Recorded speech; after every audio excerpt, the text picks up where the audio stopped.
आज हम लोग यहाँ पर राम जानकी मंदिर जो सैकड़ों वर्ष पुराना है, कितने साल से यहाँ रामलीला हो रही है? 144 साल। ये राम जानकी मंदिर साहबगंज खवासपुरा, और यहाँ पर 140 वर्षों से ज़्यादा समय से रामलीला का आयोजन होता आ रहा है।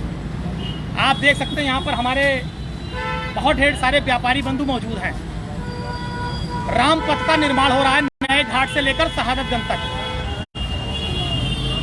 हम लोग बिल्कुल भी विकास के खिलाफ नहीं हैं। सड़क बननी चाहिए, चौड़ी बननी चाहिए। मैंने पहले भी इस बात को कहा और मैं अभी भी इस बात को कह रहा हूँ कि आप सड़क बनाइए, चौड़ी बनाइए, लेकिन व्यापारी बंधुओं का नुकसान नहीं होनी चाहिए। व्यापारी हितों को ध्यान में रखते हुए आप सड़क का निर्माण करिए। व्यापारी बंधुओं को आप सही मुआवजा दीजिए। जो व्यापारी हितों की बातें हैं, जो उनके मुद्दे हैं, प्रशासनिक अधिकारियों को, जो यहाँ पर डीएम हैं और कमिश्नर हैं और जो प्रशासनिक अधिकारी राम पथ के निर्माण कार्य को देख रहे हैं, उनको चाहिए कि व्यापारी बंधुओं से बात करें, इनकी समस्याओं का निदान करें, उसके बाद राम पथ का निर्माण करें। लेकिन आज पूरी अयोध्या ठगी और छली जा रही है। व्यापारी परेशान है कि उसके घर पर कब बुलडोजर आएगा और 20-30 फीट पूरा उखाड़ के चला जाएगा। जो व्यापारी बोलने की जरूरत करता है उसे पुलिस के अधिकारी और प्रशासनिक अधिकारी धमकी देते हैं, मुकदमे की धमकी दी जाती है। आज जिस अयोध्या की परिकल्पना अयोध्या वासियों की थी, वो अयोध्या पूरी तरह से तोड़ी जा रही है। व्यापारियों के पेट पे लात मारा जा रहा है, इनके कारोबार को खत्म किया जा रहा है। हमारे बीच में बहुत से यहाँ पर राम जानकी मंदिर में व्यापारी बंधु हैं। हम चाहते हैं ये अपनी बात को रखें और हम उत्तर प्रदेश के माननीय मुख्यमंत्री से, देश के माननीय प्रधानमंत्री जी से अनुरोध कर रहे हैं कि अयोध्या मर्यादा पुरुषोत्तम प्रभु श्री राम की धरती है। तो जो प्रभु श्री राम की प्रजा अयोध्या में रहती है, उसके साथ आप अन्याय मत करिए। प्रभु श्री राम की प्रजा को सताइए मत, डराइए मत, मुकदमे की धमकी मत दीजिए, इनको उजाड़िए मत। अगर प्रभु श्री राम मर्यादा पुरुषोत्तम का मंदिर बन रहा है तो प्रजा के घर को भी सुरक्षित रहने दीजिए। प्रभु श्री राम की प्रजा को अच्छा मुआवजा दीजिए, उनके चेहरे पर खुशहाली लाइए। प्रभु श्री राम की प्रजा के हाथ में कटोरा देने का काम भारतीय जनता पार्टी की सरकार न करे, ये हम निवेदन कर रहे हैं। तो हम व्यापारी बंधुओं से चाहते हैं अपनी बात को रखें और देश और प्रदेश की सरकार इस पर कार्रवाई करे, इन व्यापारी बंधुओं की बातों को सुने, इनको न्याय दे।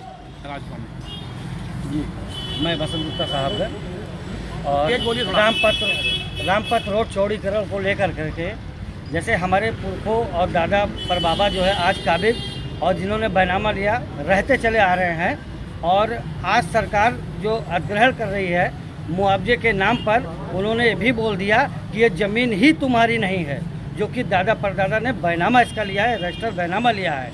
और मुआवजा के नाम पे समझ लीजिए नथिंग, और 2-2, 3-3 मंजिला जिसका मकान बना हुआ है, दुकान व्यापार कर रहा है, 3-4 महीने दुकान बाधित रहेगी, सामान रखे एक्सपायर हो जाएगा। ये सारे नुकसान, ये 4 लाख रुपए में इनके, क्या ये संभव है? ऐसा संभव नहीं है। और यहाँ की जनता बहुत त्रस्त है, बहुत दुखी है। इसीलिए मेरा सरकार से निवेदन है कि मुआवजा दर और ज़मीन का मुआवजा देने की कृपा किया जाए।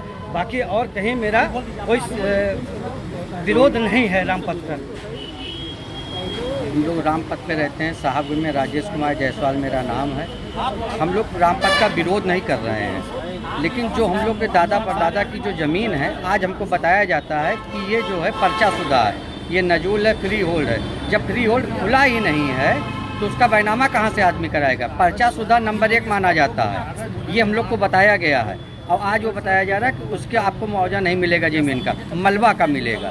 सड़क की ज़मीन है, वो मलबा लेके आदमी क्या करेगा? लेकिन उसके बावजूद भी आदमी क्या करे? ना कोई सुनने वाला है, ना कोई समझने वाला है।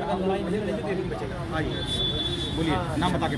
मैं पाटन गुप्ता, साहबगंज निवासी, अयोध्या।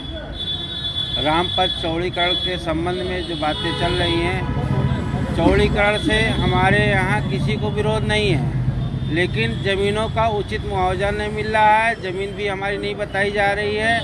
कह रहे हैं पर्चाशुदा भूमि है, ये आपकी नहीं है, सरकार की है। इस पे बने हुए कंस्ट्रक्शन पे आपको मलबे के रूप में मुआवजा मिलेगा। तो लिहाजा हमारी सरकार से निवेदन है कि मुआवजा उचित किया जाए और सही किया जाए। धन्यवाद। हाँ, मैं हरेंद्र सिंह। हमें शिकायत सरकार से ये है कि जब आप कहते हैं पर्चाशुदा ज़मीन आपकी नहीं है तो फिर हम लोगों से रजिस्ट्री क्यों करा रहे हैं? हम मालिक उसके है ही नहीं, हमसे रजिस्ट्री क्यों कराई जा रही है?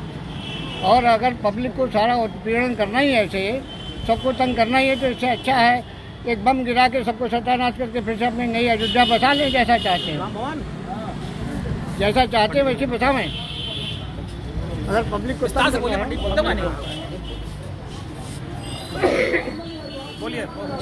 जमीन में राजनारायण मोदनवाल, जमीन नाप से ज़्यादा ली जा रही है और मुआवजा बिल्कुल ना के बराबर दिया जा रहा है, और नाप के अतिरिक्त जो लिया जा रहा है उससे 4 फुट और जा रहा है, यानी कि पूरा कमरा जो है चला जा रहा है। दुकान कहाँ की जाए, कहाँ रहा जाए, कुछ दिमाग में बहुत दिक्कत है।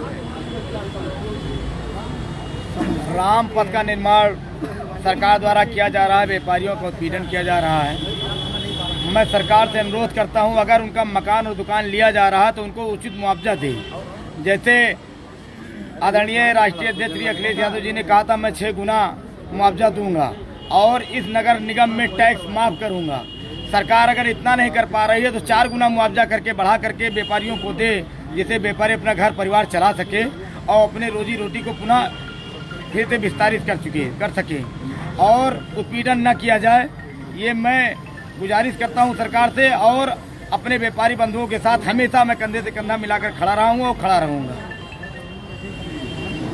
आपने अभी सारे हमारे व्यापारी बंधुओं के बातों को सुना। ये हमारे बगल में जो खड़े हैं ये आदरणीय हरेंद्र सिंह खरबंदा जी हैं। ये केमिस्ट्री हमको पढ़ाए हैं एसएसबी इंटर कॉलेज में। आप सोचिए एक अध्यापक जिसने केमिस्ट्री पढ़ाया हो, लाखों बच्चों के जीवन को बनाने का काम किया हो, ये व्यापारी बंधु जो अगल बगल सब खड़े हैं, कई दशक से इनका परिवार यहाँ पर रहता है, कई दशक का इनका कारोबार है। आप सोचिए व्यापारियों को एक झटके में उजाड़ने का काम भारतीय जनता पार्टी की सरकार कर रही है। जीएसटी के नाम पर पूरे प्रदेश में जिस तरह से लूट मची थी, जीएसटी के नाम पर आप बताइए व्यापारी इतना डरा था, सहमा था कि उसने पूरा शटर गिरा दिया, अपना कारोबार बंद कर दिया। तो हमें यह समझ में नहीं आ रहा कि भारतीय जनता पार्टी की सरकार क्या चाहती है। जीएसटी के नाम पर लूट, बुलडोजर के नाम पर लूट, सड़क के नाम पर लूट, रामपथ के नाम पर लूट, व्यापारी के हाथ में कटोरा, व्यापारी के दुकान पर बुलडोजर, व्यापारी के पेट पर बुलडोजर, व्यापारी के परिवार पर बुलडोजर, व्यापार की तरक्की पर बुलडोजर, व्यापार के माता पिता बच्चों की दवाई की व्यवस्था क्या होगी? जो व्यापारी आज उजाड़ा जा रहा है उसके परिवार में बहन बेटी की शादियों का इंतजाम कैसे होगा? बच्चे की फीस का इंतजाम कैसे होगा? ये भारतीय जनता पार्टी कभी नहीं सोचती। भारतीय जनता पार्टी को न परिवार से मतलब है, न इन व्यापारियों के कारोबार से मतलब है। और इससे दुखद और नहीं हो सकता कि आदरणीय गुरु जी अगर ये बोल रहे हैं कि भारतीय जनता पार्टी की सरकार को चाहिए लाए एक बम फेंक दो, पूरा इलाका उजड़ जाए, सब साफ हो जाए। ये इनकी वेदना है, ये गुरु जी की तकलीफ है। अगर एक बुजुर्ग व्यापारी, एक बुजुर्ग कारोबारी, अध्यापक इस तरह की भाषा गुस्से में बोल रहे हैं तो आप समझ सकते हैं जनता के अंदर, साहबगंज वासियों के अंदर, व्यापारी बंधुओं के अंदर कितना गुस्सा है, कितनी तकलीफ है। मैं देश के प्रधानमंत्री जी आपसे कहना चाहता हूँ, आज इस लाइव के माध्यम से मैं उत्तर प्रदेश के माननीय मुख्यमंत्री जी से कहना चाहता हूँ, आप नए घाट से लेकर और शहादतगंज तक व्यापारियों को उजाड़ रहे हैं, बुलडोजर चलवा रहे हैं, आप सड़क चौड़ी कर रहे हैं, सड़क चौड़ी करिए, लेकिन अपने अधिकारियों को निर्देशित करिए कि व्यापारियों की एक एक मांगे मानी जाए, व्यापारियों को सही मुआवजा दिया जाए, व्यापारियों का उत्पीड़न न किया जाए। क्योंकि अगर अयोध्या वासियों के चेहरे पर मुस्कान नहीं रहेगी, इनका कारोबार खत्म हो जाएगा, तो आपका विकास किसी काम नहीं आएगा और प्रभु श्री राम भी आपको माफ नहीं करेंगे। आज ये कितने दुखी हैं, इनका परिवार कितना दुखी है, ये लोग खाना नहीं खा पा रहे हैं, कितनी तकलीफ में है व्यापारियों का परिवार नए घाट से लेकर शहादतगंज तक। उनकी वेदना को महसूस करिए। और आज हम विश्वास दिलाना चाहते हैं सारे व्यापारी बंधुओं को कि हम आपकी बात को समाजवादी पार्टी के राष्ट्रीय अध्यक्ष माननीय अखिलेश यादव जी तक ले जाएंगे। पार्लियामेंट में, उत्तर प्रदेश की सदन में हर जगह आपकी आवाज़ को उठवाएंगे, गवर्नर महोदय से बात करेंगे और व्यापारियों के हक के लिए जो भी बन पड़ेगा वो लड़ाई समाजवादी पार्टी लड़ने का काम करेगी। हम व्यापारी बंधुओं के साथ हैं, हम इनको न्याय दिलाना चाहते हैं, इनका कारोबार दुकान मकान बचाना चाहते हैं और सरकार से चाहते हैं कि सही मुआवजा दीजिए, उसके बाद सड़क का निर्माण करिए। व्यापारियों का नुकसान नहीं होना चाहिए, क्योंकि जब तक व्यापारी नहीं तरक्की करेगा तब तक ये अयोध्या फैजाबाद तरक्की नहीं कर सकता। धन्यवाद।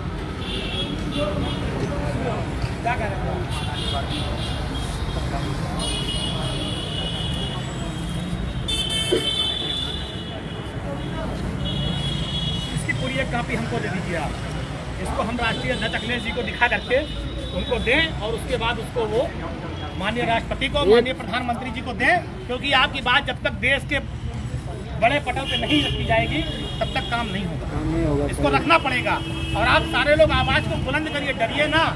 अगर आप डरेंगे तो पप्पू भैया बहुत नुकसान है। आपको अपनी बात रखनी पड़ेगी। नहीं तो अपनी बात हम लोग रख रहे हैं, पूरी और कायदे से सब रख लोग रहे हैं। सोशल मीडिया पे रखिए, समाज में रखिए, अधिकारियों से मिलिए। अब ये भाई खा नहीं लेंगे। ये भी समझ लीजिए कि अयोध्या की आज़ादी की लड़ाई है। आपको अपनी अयोध्या बचाने के लिए नई लड़ाई लड़नी है।